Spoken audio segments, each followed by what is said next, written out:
Thân chào cả nhà, không nên xem chùa đâu đó. Nhớ đăng ký, like, comment để ủng hộ team nha. Ngày tận thế đã đến, tôi may mắn trúng số.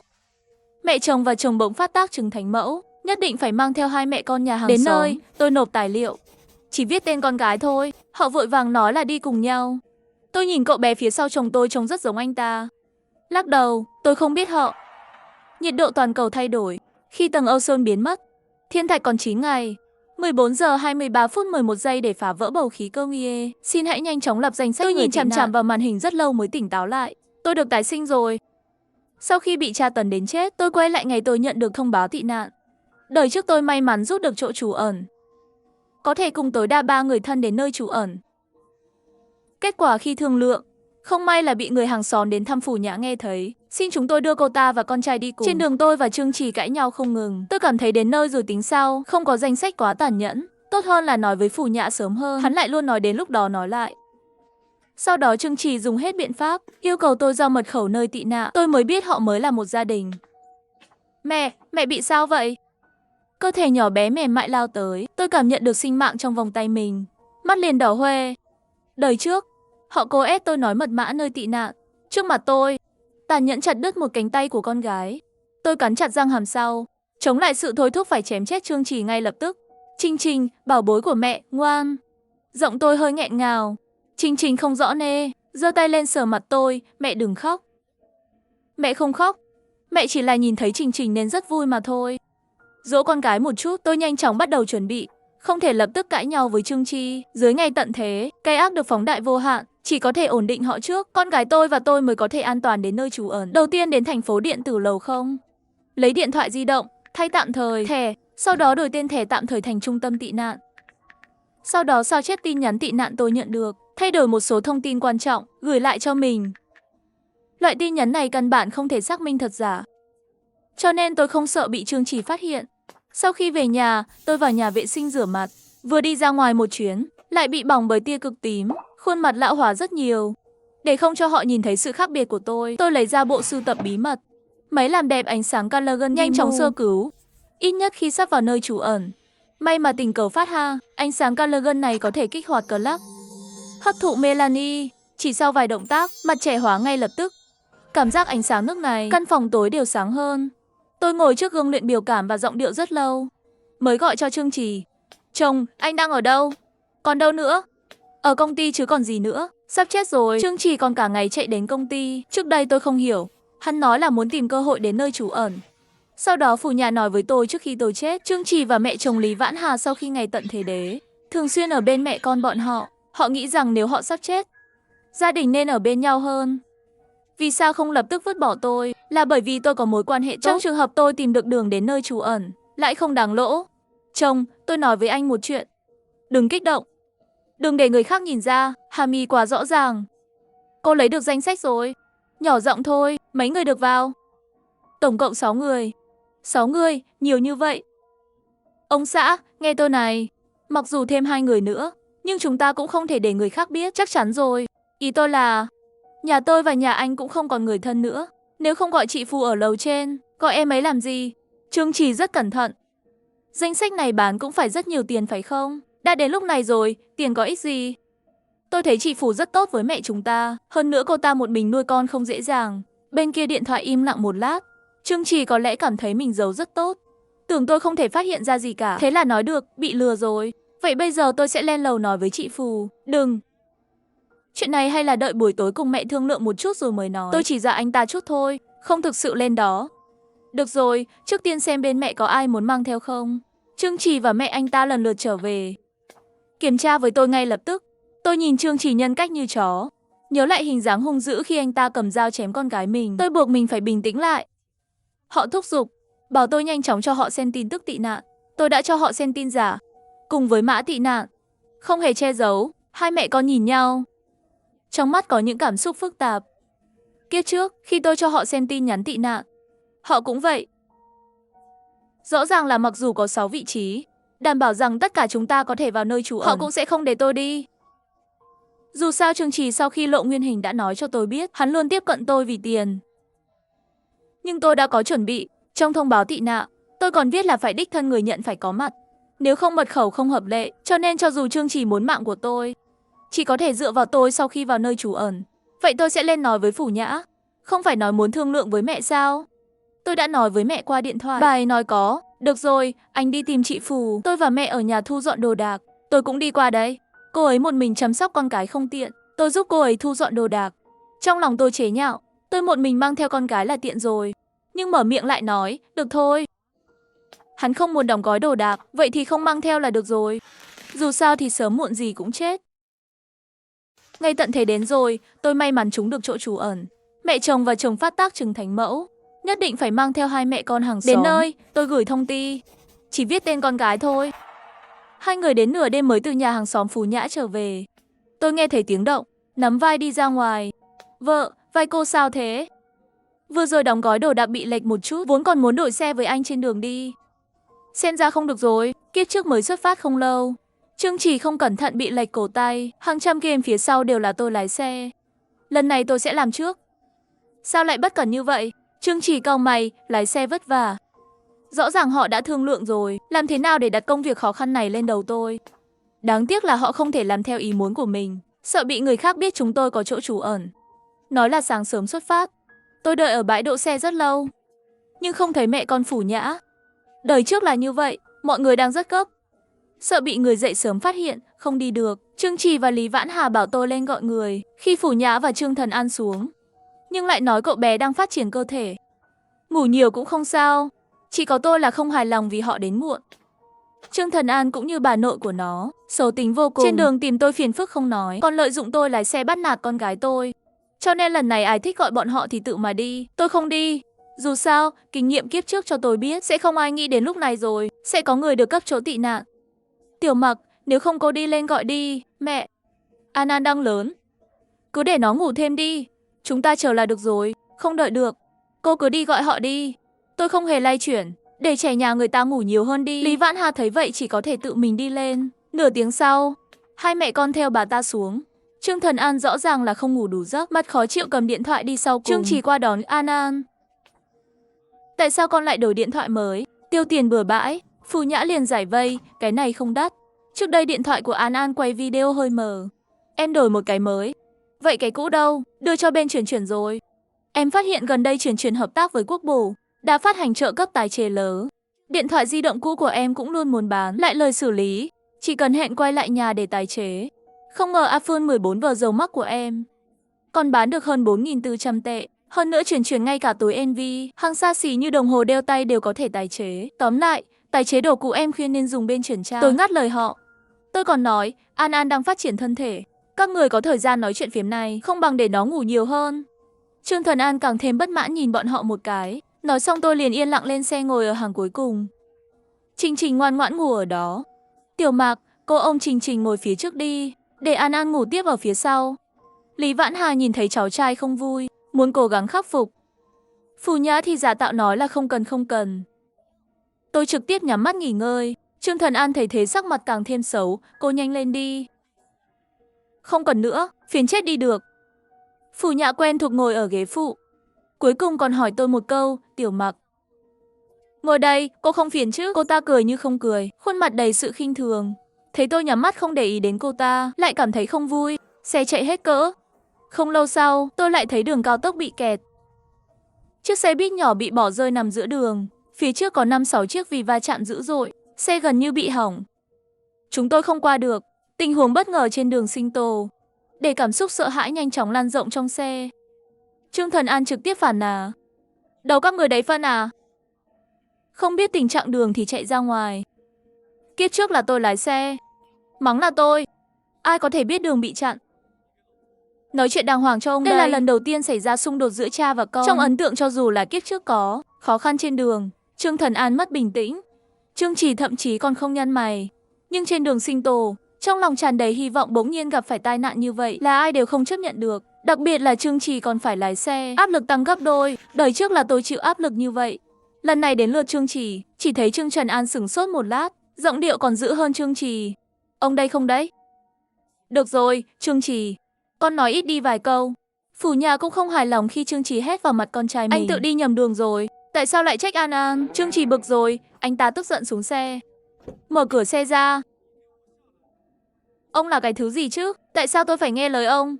Trương Trì vốn chỉ là bốc đồng.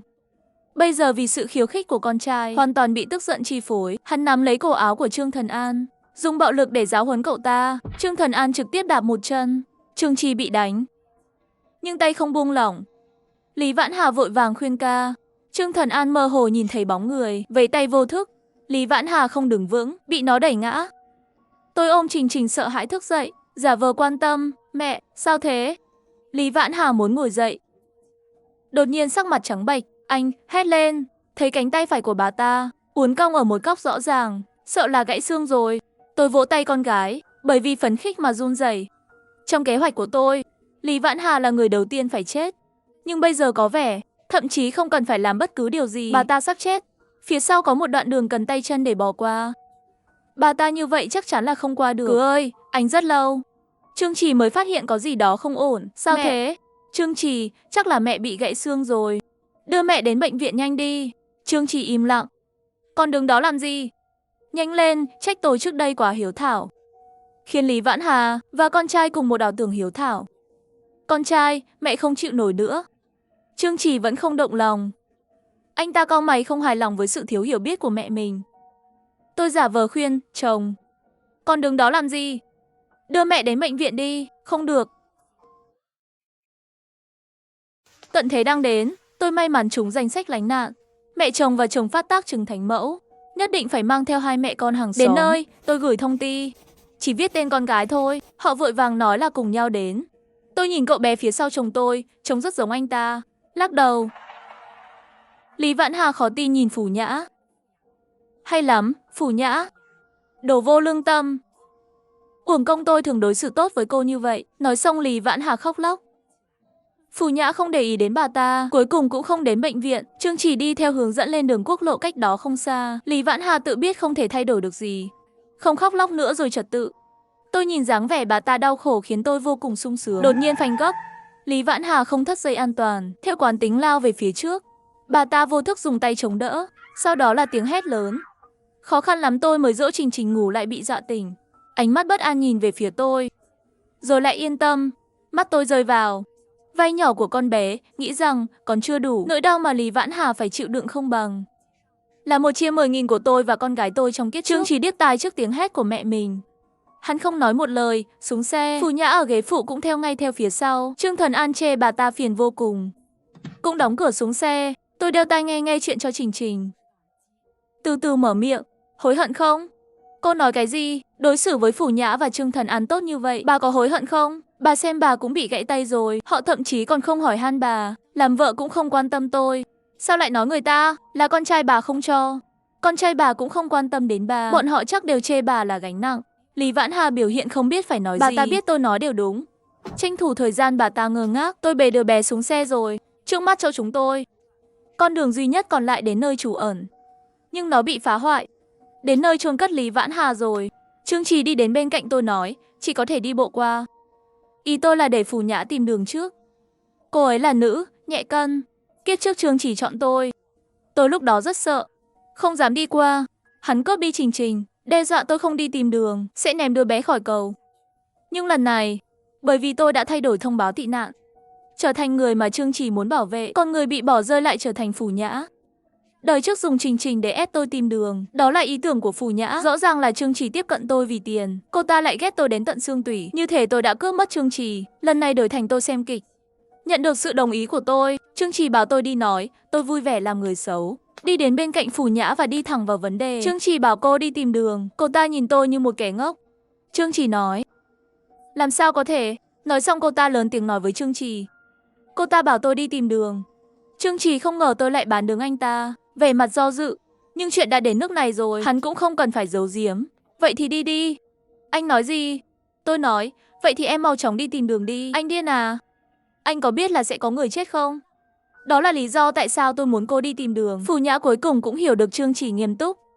Cô ta quả quyết nói, tôi sẽ không đi. Trong lúc nói chắc, Phủ Nhã vô thức nhìn về phía con trai mình. Đáng tiếc, Trương Trần An đã sớm bị chiều hư hỏng, không quan tâm đến sự sống chết của cô ta. Nó không để ý đến mẹ nó. Tôi cũng thử đe dọa, nếu cô không đi tìm đường, vậy thì cho dù đến trung tâm tị nạn, tôi cũng sẽ không để con trai cô vào. Và cô ta cười lạnh nói, hắn sống hay chết không liên quan gì đến tôi. Tất cả đều là sói mắt trắng. Ai thích qua thì qua đi, dù sao tôi cũng sẽ không qua. Tôi biết không đe dọa được Phủ Nhã, tôi cố ý nói vậy. Nhưng là sau khi cô ta thất vọng về con trai, làm con trai cô ta cũng thất vọng về cô ta. Ở bên cạnh chơi game, Trương Trần Anh cuối cùng cũng nhìn thấy, thể hiện sự căm ghét rõ ràng đối với mẹ ruột của mình. Lúc này Lý Vãn Hà cũng từ trên xe xuống. Tôi nhìn bà ta từ khóe mắt. Phủ Nhã nhìn theo ánh mắt của tôi, đột nhiên kêu, để bà ta đi. Tiếng động vừa rồi hơi lớn, Lý Vãn Hà nghe được rõ ràng. Vì vậy, khi Phủ Nhã chỉ vào bà ta và yêu cầu bà ta thay đổi sắc mặt, bà ta gần như muốn khóc. Con trai, mẹ sinh con. Hesi, tôi ngắt lời Lý Vãn Hà, không cần dò đường nữa, sẽ không có nguy hiểm đâu. Chỉ thấy dưới con đường hẹp là từng dải thép gia cố. Vậy thì đừng chậm trễ nữa, đi thôi. Thiên thạch được phát hiện cách đây 50 năm. Trung tâm tị nạn đầy đủ vật tư, cho nên tôi chỉ thu dọn một cái ba lô. Sau đó dùng dây đeo lưng đã chuẩn bị sẵn trong túi, con gái vào ngực. Định đi trước. Trương Trì giữ tôi lại, hay là tìm người tìm đường đi. Nếu tôi chết, anh ta sẽ không vào được nơi trú ẩn. Mắt Phủ Nhã đỏ lên khi thấy anh ta lo lắng cho tôi. Không sao đâu, tôi làm kỹ sư. Cấu trúc này rất đơn giản, sẽ không có vấn đề gì. Tôi dùng tay dùng chân, đưa đứa trẻ nhanh chóng trèo qua. Tính cả lần này, đây là lần thứ 3 tôi đi qua đây. Trương Trì, lên xe lấy đồ đạc. Phủ Nhã mở cốp xe và bắt đầu sắp xếp hành lý. Hai người không hẹn mà cùng, bỏ qua ánh mắt cầu xin của Lý Vãn Hà. Tôi nhìn về mặt bà ta trở nên oán độc. Định trước khi bà ta chết liền tận dụng bà ta lần cuối cùng. Ngày tận thế đã đến, tôi may mắn trúng số danh sách nơi tị nạn. Mẹ chồng và chồng lại phát tác lòng trắc ở, nhất định phải mang theo hai mẹ con hàng xóm. Tôi đứng bên cây cầu và hét lê, hai người tốt nhất đi cùng nhau. Nếu có một người xảy ra vấn đề, người kia có thể giúp. Lời này của tôi suýt làm Lý Vãn Hà khóc. Bà ta tưởng tôi nói thế vì bà ta. Không ngờ chỉ một lát thôi, Trương Trì và Trương Trần An nhanh chóng lên con đường hẹp. Chỉ còn lại Phủ Nhã chưa sắp xếp xong đồ đạc. Chờ cô ta phản ứng lại, hai cha con đã đến đối diện rồi. Lý Vãn Hà nhìn Phủ Nhã với vẻ mặt chờ mong. Tôi còn phải mang đồ, không thể mang theo bà. Phủ Nhã vội vàng đi nhanh về phía con đường hẹp. Lý Vãn Hà biết cô ta là hy vọng cuối cùng của mình, không quan tâm đến nỗi đau thể xác, chạy về phía Phủ Nhã. Lý Vãn Hà ở lúc Phủ Nhã vừa lên con đường hẹp trong giây tiếp theo, nắm lấy góc áo của cô ta. Phủ Nhã muốn thoát ra, nhưng vì đường dưới chân không bằng phẳng nên bị ngã. Cả hai cùng lúc hét lê. Tôi không muốn con cái nhỏ của tôi nhìn thấy điều này. Đặt tai nghe vào, che mắt cô bé đi xa hơn một chút. Tiếp theo là hai tiếng kêu thảm hại hơn. Sau đó là tiếng bụp. Có người rơi xuống. Tôi nhìn đằng kia, phát hiện người rơi xuống là Lý Vãn Hà, trong khi Phủ Nhã thì nắm chặt thanh thép lồi ra. Cô ta hét vào mặt chúng tôi, giúp tôi. Cứu tôi không muốn chết. Trương Trì do dự một chút, rốt cuộc là không chịu nổi. Vừa chuẩn bị tiến lên, thì nghe thấy Phủ Nhã uy hiếp. Nếu anh không cứu tôi sẽ nói hết. Tôi nhướng mày, giả vờ như không biết hỏi, các người có bí mật gì sao? Trương Trì bị đe dọa, cố gắng giải thích cho tôi. Tiểu Mặc, đừng nghe lời cô ta. Cô ta muốn chia rẽ chúng ta. Trương Trì, anh không thể bỏ mặc tôi. Nếu anh nhìn tôi chết, đừng ai trong số các người sống yên ổn. Phủ Nhã hét lên. Đột nhiên giọng cô ta ngừng lại, bởi vì Trương Trần An nhanh chóng bò lên, đã nắm lấy tay cô ta. Mẹ, câm miệng đi. Nếu người phụ nữ đó biết về chuyện chúng ta không thể vào được. Trương Thần An cố gắng kéo Phủ Nhã lên, nhưng cậu ta đã đánh giá quá cao sức mạnh của mình. Mong muốn sống sót của Phủ Nhã bùng nổ. Trương Trần An suýt bị cô ta kéo xuống. Mẹ, buông tay đi. Mẹ không buông tay, cả hai chúng ta đều sẽ ngã xuống. Không, con trai, con phải kéo mẹ lên. Trương Thành An thấy Phủ Nhã không buông tay, lấy điện thoại ra đập mạnh về Phủ Nhã. Phủ Nhã bị cậu ta đập vỡ mũi, mặt xanh cũng dần dần mất sức. Ngay khi cậu ta còn muốn động thủ, Phủ Nhã cuối cùng cũng buông tay, lúc rơi xuống miệng vẫn còn lải nhải. Trương Thần An với mặt máu tươi trở về rồi. Tôi kéo Trình lại. Mặc dù điều này là bất ngờ, nhưng nhìn thấy Phủ Nhã bị chính con trai mình đẩy xuống vực thẳm, trong lòng tôi cũng thấy thoải mái. Chỉ là không ngờ Trương Thần An lại độc ác. Đúng là giống như đức tính của bố nó. Trương Trì cũng nhìn Trương Thần An một cái. Chúng tôi tiếp tục đi, đến một bãi bỏ hoang gần đó. Ở đây có một nhóm đám đông chuyên cướp chỗ trú ở. Kiếp trước tôi và con gái tôi đã được chôn ở đây. Khi tôi sắp chết, hít hơi thở cuối cùng, nói cho họ biết nơi ở của Trương Trì. Xa xa thì thấy bên ngoài khu vực nhà máy có người lang thang. Chúng tôi dự định trong đêm lặng lẽ đi qua. Màn đêm hoàn toàn buông xuống, tôi nắm chặt tay con gái và cùng Trương Trì. Trương Thần An cẩn thận đi về phía khu vực nhà máy. Nhưng vừa đi đến rìa nhà máy, một tia đèn pin đột nhiên chiếu tới. Ai ở đó? Trái tim tôi trùng xuống. chỉ thấy một người đàn ông cao lớn, kéo quần chậm rãi đi tới. Hắn thấy chúng tôi, sắp hét lên. Trương Trì nhảy lên ngay, che miệng hắn lại. Tuy nhiên, người đàn ông cao này có sức mạnh vô cùng lớn. Trương Trì dần dần có chút không khống chế được. Trương Thần An lại ở bên cạnh run rẩy, hoàn toàn vô dụng. Tôi nhặt một hòn đá bên cạnh, đập mạnh vào người cao đó, đập anh ta bất tỉnh. Lúc này tôi phát hiện trong túi quần của anh ta lộ ra một cái chìa khóa. Có xe, chúng ta tìm quanh đây đi. Cẩn thận chút, đi bộ đến nơi trú ẩn ít nhất cũng phải vài tiếng nữa. Có xe sẽ an toàn hơn. Ngay sau đó chúng tôi tìm thấy chiếc xe gần đó. Bọn côn đồ ngủ say. Dù sao theo quan điểm của họ, không thể có ai khác có được danh sách tị nạn vào lúc này. Trương Trì thấy vậy, muốn lấy chìa khóa từ tay tôi. Để tôi lái. Cổ tay của tôi gần như tốt rồi. Tôi đặt con gái tôi vào ghế phụ. Trương Trì ngồi ở hàng sau. Trương Thần An cuối cùng lên xe, nhưng phát hiện cửa xe không mở được. Cậu ta gõ cửa sổ xe tôi. Tôi hạ một khe nhỏ. Cậu cứ ở đây với mẹ cậu đi. Nói xong dùng chân đạp ga, lái xe bỏ đi. Trương Trì ngồi ở phía sau, không nhịn được nói. Tại sao cô lại để An An ở đó? Nó sẽ chết. Vậy anh có muốn đi cùng cậu ta không? Anh ta như bị nghẹn, không nói nữa. Tôi nhìn hắn qua gương chiếu hậu, trong lòng thầm cười lạnh. Đừng lo lắng, anh sẽ ở với họ sớm thôi. Lái xe khoảng 2 tiếng. Cuối cùng chúng tôi cũng đến gần nơi trú ẩn. Khoảng cách nơi trú ở khoảng 10 phút nữa là đến. Tôi dừng xe lại. Chúng ta đi qua thôi, xe hết xăng rồi. Trương Trì không nghi ngờ, xuống xe trước. Hắn hưng phấn đi phía trước. Tôi kéo con gái tôi tìm một chỗ ẩn nấp, nhẹ nhàng nói với con gái. Mẹ chơi trốn tìm với con được không? Con đứng đây, nhắm mắt đếm đến 100 rồi quay lại tìm mẹ. Trình Trình luôn rất hiểu chuyện, ngoan ngoãn trả lời. Trương Trì phát hiện chúng tôi không theo kịp, quay đầu lại. Tôi ôm con búp bê của Trình Trình, giả vờ vội vàng kéo anh ta đi. Trình Trình không thấy nữa. Tôi vừa đi giải quyết một chút, trong nháy mắt, Trình Trình không biết chạy đi đâu nữa. Đã đến đây rồi, cô không thể chịu đựng được tí sao? Đừng nói nữa, tìm đi. Tôi đi theo sau anh ta. Khi đến một góc, nhanh chóng lấy ra con dao giấu trong con búp bê, đâm mạnh vào anh ta. Hắn lập tức phản ứng lại, đẩy ngã tôi. Trương Trì mở to mắt, khuôn mặt không thể tin. Cô thế mà. Tôi nhanh chóng đứng dậy, đâm thêm vài nhát nữa. Đây là những gì anh xứng đáng. Bây giờ anh có thể xuống địa ngục và xưng tội. Xác nhận hắn không thở. Tôi tìm thấy đứa con gái đang đếm. Con gái nghi hoặc nhìn tôi. Bố đâu rồi à? Bố đi tìm dì Phù Nhã rồi. Trình Trình có vui không? Trình Trình mặc dù với vẻ mặt nghi ngờ, nhưng con bé lớn lên cùng tôi. Ảnh hưởng của bố đối với con bé không lớn lắm. Có mẹ ở bên con là được rồi. Con gái tôi và tôi tay trong tay đi đến cửa hầm trú ẩn. Khi cánh cửa từ từ mở ra, ánh sáng hy vọng chiếu vào chúng tôi.